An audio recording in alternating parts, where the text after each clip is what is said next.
I'm here to eat all the crow. Yeah. I'm here to eat all. Give me all the crow. I deserve it. The Clippers are tough as hell, and that looks really dumb. But I wasn't the only one who thought that for sure. And I can't think. I honestly, it's early. None of us slept.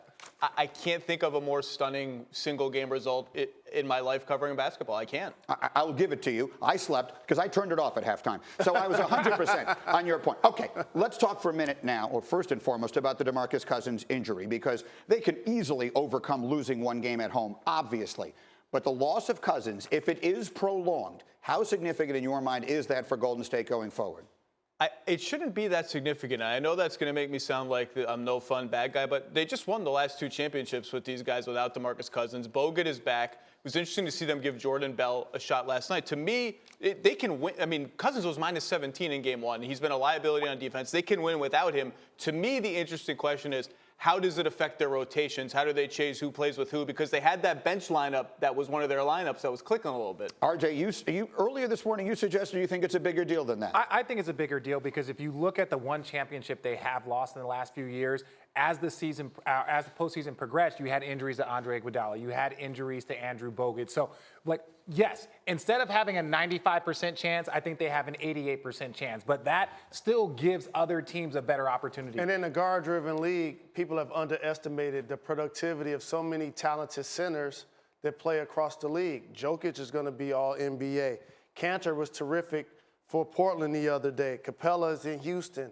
Adams is with OKC, and I can name a few more. So advancing in the playoffs, you got to be able to play different styles. And each one of those highlights we just showed with Steph Curry making the 3, everybody's going to see Steph make the shot. But when you're a coach or you analyze the game, what I noticed, 3 other guys were being left open. He just happened to make the shot. Boogie helps hide that somewhat during periods of games that it may come back to bite him later. Well, that's what I mean by I'm interested to see how it changes the rotation because, they've been staggering Steph and KD so that, there's periods where neither of them are on the floor. And I wonder if that changes because of exactly what Jalen just said. So the Cousins injury is a major factor here. I want to get to the next thing because the other piece of this, Jalen, you've said all through this is the only team that can beat the Warriors is the Warriors themselves. And the injury piece of it is one thing. But this business with KD and Patrick Beverley, and Richard was very critical of KD and the way he handled it in game 1.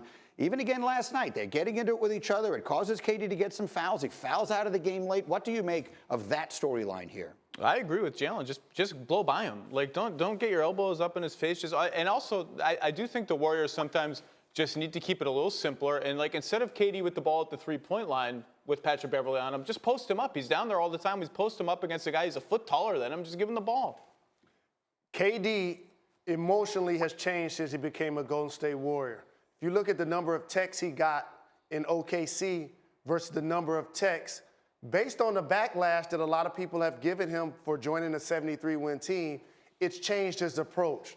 And now he's becoming a villain that continues to bark at the officials. He got ejected the final game of the regular season. He got ejected the first game of the playoff, equals fouling out of game 2, not on the floor when they need you for the last second shot that Steph Curry ultimately misses. You're looking at me, but there's nothing that I can say that's any different than what Jalen and Zach have said. But I can ask you a different question, which is, it would seem to me, and again, I made a joke during the highlight that I want to shove Patrick Beverley just watching the game. But how do you keep from doing that? I mean, what is it inside your head that has to say, I just have to ignore this guy? Well, you can do some misdirection. Just the same way you want to put Steph in a pick and roll, the same way as whoever Patrick Beverley is guarding, we're going to go this way. And now you don't want to change your game plan, but obviously he's having an effect. Now you can say it's emotional, you can say it's physical, but he's having an effect. So now it's up to the Warriors to kind of adjust how they use KD when he's being guarded by Patrick Beverley or Steph or whoever he's guarding. And let me wrap up on this game then, Zach, by giving you the opportunity to go back to the tweet at the beginning, because what you did say is the Clippers are playing hard. And let's give them a little love. This whole conversation has been about Golden State, and Jalen, rightfully so. But the reality is, give the Clippers credit. You come back from 31 down in that building in the second half, your owner should be freaking out the way he was. Absolutely. Lou and Harrell have been killing teams all season. And how about Shai Gilgeous-Alexander and Landry Shamet? They are ready for this. As rookies, they are ready for this or not. Landry Shamet guarded Steph the whole second half almost and hit that 3. Jermichael Green gave him 13 points, but the unsung hero was Gallinari. He had 24 points. And in Denver, he got a big deal because when healthy, he showed he could be a productive player. He was All big 8 in of that those game. games that he was healthy. Yes. Listen, this was a team that traded away one of their best players right before the end of the year. We thought they were tanking. We thought they didn't want to make the playoffs. 2 years in a row. And here they are. Doc Rivers, I tell you what, he's a good coach.